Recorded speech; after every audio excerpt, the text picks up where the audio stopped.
ओम शांति। 17 मई 2023। बाबा के महावाक्य।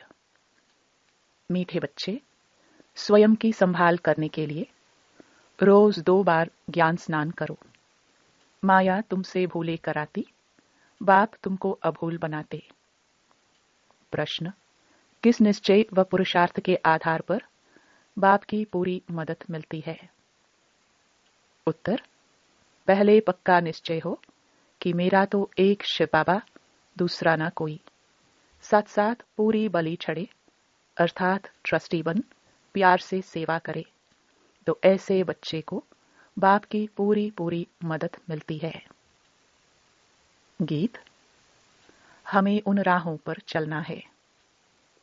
ओम शांति। गीत में यह कौन कहते हैं? परमपिता परम आत्मा ज्ञान का सागर कहते हैं, बच्चे, हम तुम्हें अभी जिस राह पर चला रहे हैं वह माया पर जीत पाने की जो मत अथवा राय दे रहे हैं, उसमें यह तो होगा ही। कोई गिरेंगे तो कोई उठते व संभलते रहेंगे, सुरजित और मूर्छित होते रहेंगे। सुरजित होने लिए यह संजीवनी बूटी है, परमपिता परमात्मा की है ज्ञान बूटी। रामायण में भी कहानी है ना कि राम और रावण की युद्ध हुई, लक्ष्मण मूर्छित हो गया, हनुमान संजीवनी बूटी ले आया। अब वास्तव में रामायण तो पीछे बैठ बनाया है, ऐसी कोई बातें हैं नहीं, न कोई मनुष्यों की बनाई हुई गीता भगवान ने बैठ गाई है। बाप तो ज्ञान का सागर है। किसका ज्ञान? सृष्टि के आदि मध्य अंत का ज्ञान देते हैं, जिसका ही मनुष्यों ने गीता शास्त्र बनाया है। उस पर नाम रख दिया है श्री कृष्ण का। जैसे बाप की जीवन कहानी में अगर कोई बच्चे का नाम लिख दे तो क्या होगा, वैसे ही शिव बाबा ने जन्म दिया गीता को। उस गीता में श्री कृष्ण का नाम डाल दिया है, इसलिए अनर्थ हो गया है। गीता खंडन होने से सभी मनुष्य आत्माओं का बुद्धि योग परमात्मा से टूट गया है, तो मनुष्य पवित्र कैसे बने? इस योग अग्नि से ही हम पवित्र बनते हैं, न कि गंगा जल से। बाबा है ज्ञान का सागर। ज्ञान अमृत से मनुष्य को देवता बनाते हैं। बाकी अमृत पानी को नहीं कहा जाता है। यह है पढ़ाई। पढ़ाई माना नॉलेज। यह शास्त्र तो भारतवासियों ने द्वापर से बनाए हैं। मनुष्य कहते हैं शास्त्र अनादि हैं, हम कहते हैं ड्रामा ही अनादि है। परंतु ऐसे नहीं कि यह कोई शास्त्र सतयुग से शुरू हुए हैं। यह सब अनादि है माना ड्रामा में नोंद है। द्वापर से लेकर मनुष्य लिखते ही आए हैं। अब बेहद के बाप ने अपनी सारी जीवन कहानी बताई है। कहते हैं सतयुग त्रेता में मेरा पाठ नहीं है। सृष्टि ड्रामानुसार चलती रहती है। मेरा भी ड्रामा के अंदर पाठ नूंधा हुआ है। मैं ड्रामा के बंधन में बांधा हुआ हूं। सतयुग त्रेता में मेरा पाठ नहीं है। जैसे क्राइस्ट बुद्ध आदि का सतयुग त्रेता में पाठ नहीं है। सब आत्माएं मुक्ति धाम में रहती हैं। ऐसे नहीं देवी देवताओं की भी सब आत्माएं उस समय आ जाती हैं। नहीं, वे भी धीरे धीरे नंबरवार आती हैं।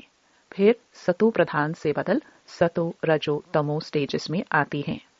फिर सूर्यवंशी है चंद्रवंशी बनते हैं। फिर वृद्धि होती जाती है। यह पूरा राज समझना है। तुम जानते हो, जो अधूरा पवित्र बनेंगे उन्हें राज्य भी अधूरा मिलेगा। जो ज्ञान योग में तीखे जाएंगे वे ही पहले राजे बनेंगे। यह राजधानी बन रही है। पूरा पुरुषार्थ करना है। शिव बाबा समझाते हैं तुमको हीरे समान बनना है। मैं ज्ञान का सागर शांति का सागर हूं। तुमको फिर मास्टर ज्ञान सागर बनना पड़े। शांति का अर्थ एक दो से लड़ना नहीं है। सन्यासी समझते हैं प्राणायाम चढ़ा दे, यहां ऐसे नहीं है। बाबा रस्सी खींच लेते हैं। छोटी बच्चियों की भी बाबा रस्सी खींच लेते हैं तो ध्यान में चली जाती हैं। इसको कहा जाता है ईश्वरीय वरदान। भक्ति मार्ग में भी साक्षात्कार होता है। यह दिव्य दृष्टि देना बाप के सिवाय और किसकी ताकत नहीं है। अब तो बाप सम्मुख है। कहते हैं भक्तों के पास भगवान को आना पड़ता है, माया की जंजीरों से लिबरेट करने।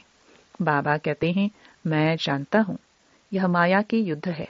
कभी चढ़ेंगे कभी गिरेंगे। योग टूटता है तो मनसा वाचा कर्मणा में भी भूले होती हैं। परीक्षा सब पर आती है। कुछ भी माया का वार ना हो फिर तो शरीर ही छूट जाए, संपूर्ण कोई बना नहीं है। यह गुड़ दौड़ है। राजस्व अश्वमेध यज्ञ कहते हैं। राजाई के लिए अश्व यानी रथ को शिव बाबा पर बलि चढ़ाना है, अर्थात बच्चा बन पूरी सेवा करनी है। ट्रस्टी बन फिर पुरुषार्थ करना है तो मदद भी मिलेगी। पक्का निश्चय चाहिए। मेरा तो एक शिव बाबा, दूसरा ना कोई। मरना तो सबको है। परमपिता परमात्मा जो कि बाप, टीचर, सतगुरु है, उनसे अपना वर्षा लेने का हर एक को हक है। सबकी वानप्रस्थ अवस्था है। सबको इकट्ठा मरना है। जब आफतें आती हैं तो सब इकट्ठे मरते हैं ना। थोड़े बहुत गोले गिरेंगे तो मकान टूट पड़ेंगे। तो अभी सबका मौत है। इसलिए बच्चों को भी कमाई कराओ। यह है सच्ची कमाई। जो करेगा सो पाएगा। ऐसे नहीं बाप कमाई करेगा तो बच्चों को मिल जाएगी। नहीं, बच्चों को भी यह सच्ची कमाई करनी है। यह है समझने की बातें। इसमें परहेज बहुत चाहिए। हम देवता बन रहे हैं तो कोई अशुद्ध वस्तु खा नहीं सकते हैं। कोई समझते हैं मछली खाने में पाप नहीं है, ब्राह्मणों को भी खिलाते हैं। सब रस्म रिवाज ही उल्टा हो गया है। बाप कहते हैं बिल्कुल पवित्र बनना है। पहले ज्ञान चिता पर बैठना है। मनसा में विकल्प कितने भी आए, परंतु कर्मेंद्रियों से कोई भी विकर्म नहीं करना। जब तुम बाबा के बनते हो तो माया की युद्ध शुरू हो जाती है। प्रजा बनने वालों से माया इतना टक्कर नहीं खाती है। माया जीत जगत जीत बनना है। प्रजा जगत जीत नहीं बनते हैं। जगत जीत माना सूर्यवंशी चंद्रवंशी बनना। मेहनत कर 3-4 वर्ष पवित्र रह, फिर थप्पड़ खा लेते हैं। फिर चिट्ठी लिखते हैं बाबा माफ करना। यहाँ कायदे भी हैं। बच्चा बना तो सारे जीवन के पाप भी लिखने पड़े। धर्मराज शिव बाबा, इस जन्म में मैंने यह पाप किए हैं, तो आधा माफ हो जाता है। यह भी लॉ है। आगे जज के आगे सच बोलते थे तो सजा कम हो जाती थी। भूल करके लिखे नहीं तो 100 गुना दंड हो जाता है। बच्चों के लिए बहुत परहेज है। बाहर वालों के लिए इतनी नहीं है।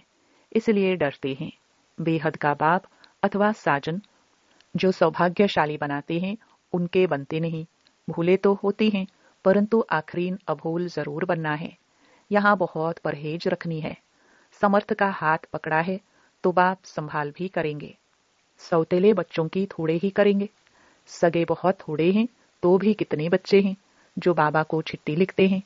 कितनी पोस्ट रोज आती है। बाबा का तो एक हाथ है।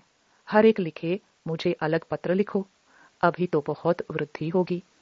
इतनी बैग पोस्ट की और कोई की नहीं निकलती होगी। यह है ही गुप्त गवर्नमेंट, अंडरग्राउंड है, रिलीजियो पॉलिटिकल है। कोई हथियार आदि नहीं है। मंजिल ऊंची है। चढ़े तो चाके वैकुंठ रस, गिरे तो राजाई गवाए, प्रजा बन जाती हैं। समझा? तुम बच्चे जानते हो भारत जो हीरे मिसल था वह कौड़ी मिसल बन गया है। अभी तो तुम कहेंगे हम नरकवासी से स्वर्गवासी बनने का पुरुषार्थ करते हैं। हम सदा सौभाग्यशाली बनने आए हैं। बाबा पतित से पावन बना रहे हैं। फिर यह रावण राज्य नीचे चला जाएगा। यह चक्र फिरता है ना। रावण राज्य नीचे तो राम राज्य ऊपर आ जाएगा। अपने को बहुत संभालना भी है। संभाल वही सकेंगे जो रोज ज्ञान स्नान करेंगे। रॉयल मनुष्य दिन में 2 बारी स्नान करते हैं। यह भी अमृत वेले और नुमा शाम 2 बारी ज्ञान स्नान जरूर करना चाहिए। एक बारी 1 घंटा पढ़कर फिर दूसरा बारी मुरली को रिवाइज जरूर करना है। धारणा करनी और करानी है। बच्चों को, स्त्री को भी सच्ची कमाई करानी है। 21 जन्मों का राज्य भाग्य लेना कोई मासी का घर नहीं है। समझा जाता है कौन कौन तीखा पुरुषार्थ करते हैं। बीमार हो तो डोली में बिठाकर ले आना चाहिए। ज्ञान अमृत मुख में हो तब प्राण तन से निकले। अंधा बहरा कोई भी कमाई कर सकता है। ज्ञान तो बड़ा सहज है। बाप से वर्षा लेना है। एक ही बार बाप सम्मुख आकर बादशाही देते हैं। बच्चे सुखी हुए तो बाप वानप्रस्थ में चले जाते हैं। बेहद का बाप सबको सुखी कर खुद परमधाम में जाए बैठ जाते हैं। फिर आत्माएं नंबरवार यहां से आती रहती हैं। कोई को भेजते नहीं हैं। यह कहने में आता है, लेकिन यह ऑटोमेटिकली ड्रामा चलता रहता है। अपने टाइम पर धर्म स्थापन करने आना ही है। तुम जानते हो, हम ब्रह्मा वंशावली ब्राह्मण हैं। शिव वंशी तो सारी दुनिया है। फिर जिस्मानी बाप हो गया ब्रह्मा। ब्रह्मा के बच्चे हम भाई बहन ठहरे। अभी हम हैं ईश्वरीय धर्म के। सत्युग में होंगे देवी देवता धर्म के। अब ईश्वर के पास जन्म लिया है। अभी हम उनके बन गए हैं। मनुष्य रचता को न जानने कारण रचना के आदि मध्य अंत को भी नहीं जानते हैं। उनको कहा जाता है नास्तिक, कौड़ी तुल्य। बरोबर अभी हम आस्तिक बने हैं तो हम हीरे तुल्य बन जाते हैं। रचता और रचना को जानने से हमको राजाई मिलती है। बाबा हमको वर्थ पाउंड बनाते हैं तो बनना चाहिए ना। सचखंड का बादशाह सचखंड का मालिक बना रहा है। चमड़ा पोश कहा जाता है। एक खुदा दोस्त की कहानी भी है। तो अब वह खुदा हमारा दोस्त है। खुदा दोस्त अल्लाहवल्लुद्दीन और हातम ताई का खेल सारा अभी का है। अच्छा, मीठे मीठे सिखिलदे बच्चों प्रति मात पिता बाप दादा का याद प्यार और गुड मॉर्निंग। रूहानी बाप के रूहानी बच्चों को नमस्ते। धारणा के लिए मुख्य सार। पहला, सच्ची कमाई करनी और सबको करानी है। परीक्षाएं व तूफान आते भी कर्मेंद्रियों से कोई भूल नहीं करनी है। मायाजीत जगतजीत बनना है। दूसरा, देवता बनने के लिए खान पान की पूरी परहेज रखनी है। कोई भी अशुद्ध वस्तु नहीं खानी है। 2 बारी ज्ञान स्नान जरूर करना है।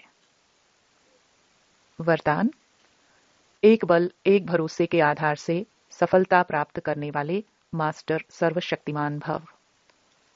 जो सच्ची लगन वाले बच्चे एक बल एक भरोसे के आधार से चलते हैं, उन्हें सदा सफलता मिलती रही है और मिलती रहेगी, क्योंकि सच्ची लगन विघ्नों को सहज ही समाप्त कर देती है। जहां सर्वशक्तिमान बाप का साथ है, उस पर पूरा भरोसा है, वहां छोटी छोटी बातें ऐसे समाप्त हो जाती हैं जैसे कुछ थी ही नहीं। असंभव भी संभव हो जाता है। मक्खन से बाल समान सब बातें सिद्ध हो जाती है। तो ऐसे अपने को मास्टर सर्वशक्तिमान समझ सफलता स्वरूप बनते चलो। स्लोगन, नयनों में पवित्रता की झलक हो और मुख पर पवित्रता की मुस्कुराहट हो, यही श्रेष्ठ पर्सनालिटी है। ओम शांति।